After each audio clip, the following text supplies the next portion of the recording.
Number 10, and I'm putting up the calling bird from the 12 Days of Christmas, and I made him be a blackbird because calling bird is the old-fashioned name for a little blackbird. So I gave him a yellow beak and did him some bunny embroidery. And he's going up here. Number 10 goes up there, and I think the blackbird's going to go here. And put him on the button. There he is, looking very smart. I've got a little tutorial today for you to show you how to make these bunny little hanging ornaments out of your fabric scraps. And when I say scraps, I mean really tiny scraps. I process them regularly. Actually, I haven't done any for a while, but I've got a bag full of them. So I'll start and do some of the processing today and show you what I do to end up with new fabric and what I then put them to. I hope you enjoy it. So first of all, I start with my bag of scraps. And anytime I finish a project, I do sort the scraps out into just large or small. And that's about it really. Large strings or small. Every so often I have a big sewing session where I sew the scraps together.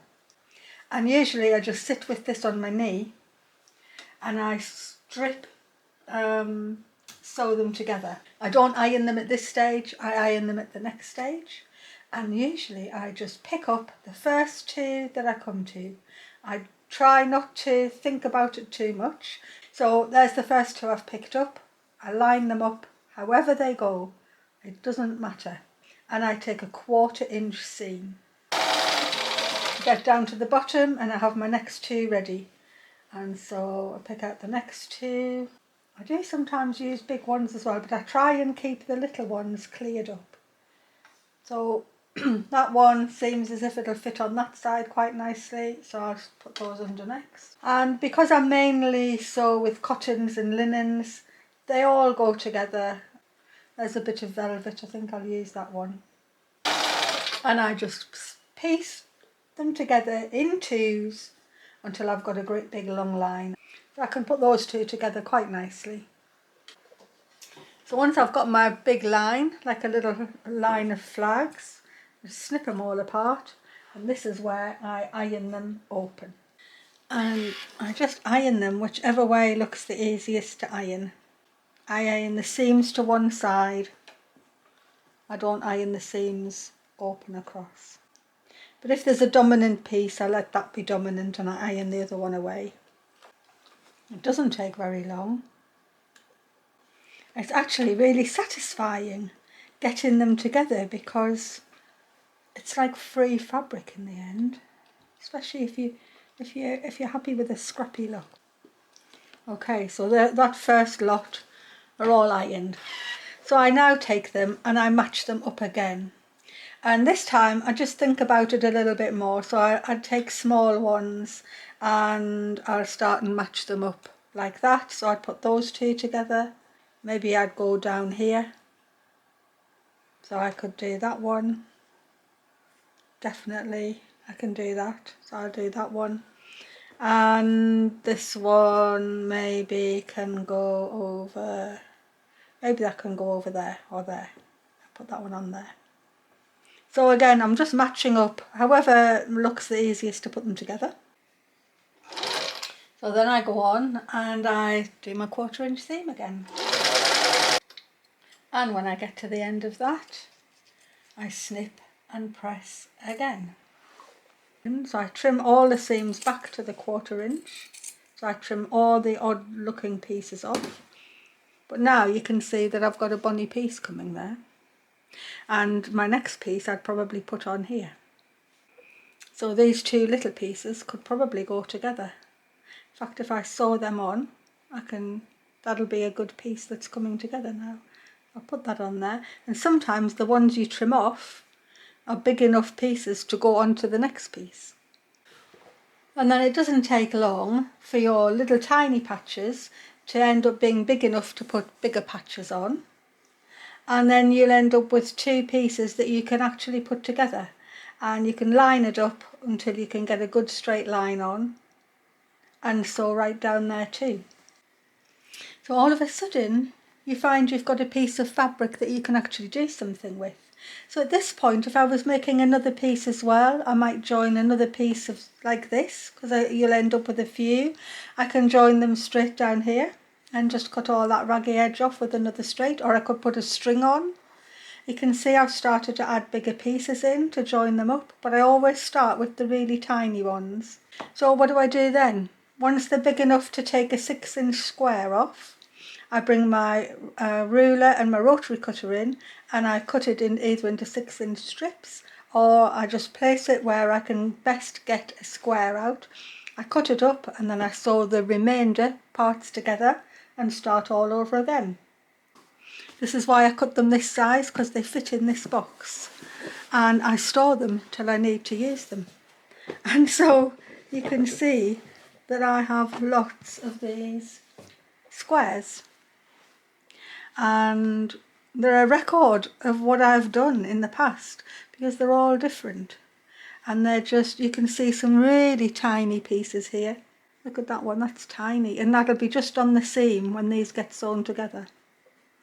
And I never plan the colours, I just take them as they come. You can see there was a bigger piece on that one, and so I have dozens of them, and they wait in that box until I've got time to do something with them. So what do I do with them? Well, today I'm going to show you some Christmas ornaments, but this is the other thing I do with them. So I'll put them piled together. Here is a cushion cover that I made a couple of years ago, and I've just put a red star in the middle and put a border on of the same red fabric. So that's, because it actually looks quite Christmassy, I do just bring this cushion cover out at Christmas, and that's why it's out now. The other thing I've done with them is make a quilt. So on here I've used just this lovely subtle print, and it's just got a plain backing. I machine quilted round the squares, and actually that was the first ever time I did a bit of free motion quilting. I was very proud of it when I did it. And I haven't finished this quilt yet. All of these plainer squares were supposed to be getting hand quilted. So the next stage is just putting these little ornaments together, and I have a really simple, quick way to do it. What I've done here is I've drawn some little Christmas ornament shapes on a bit of thin card. Could just as easily be cereal card, but I happen to have this scrap of stuff left over.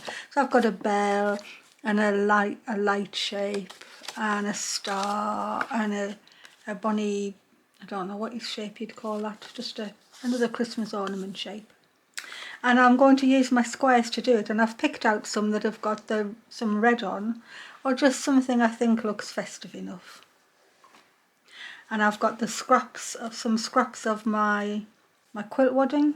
It's quite thin, and I'm just going to use these scraps and a backing fabric. So I am going to just put the backing fabric down. I'm going to find a piece of wadding that's big enough to get my shape on, and I'm going to lie it onto the backing. I'm going to put my piece of scrappy fabric onto the top and decide where I want I think I'll take it there, look. I think it'll go that way actually. And I'll line that up. And without cutting anything out, I'm just going to take it to the machine and sew right round it. And I'll just use the cardboard template in its place to sew. So I'll go over to the machine now. So I'm going to just very carefully sew around the edge of the cardboard. I'm not sewing on the cardboard at all, I'm using it. I could have drawn the line, but I don't want the drawn line to be on my fabric because I'm not turning these through. And I've just got my needle going in about 1 millimetre from the edge of the cardboard. I've got my shape sewn on, and now I take my pinking shears.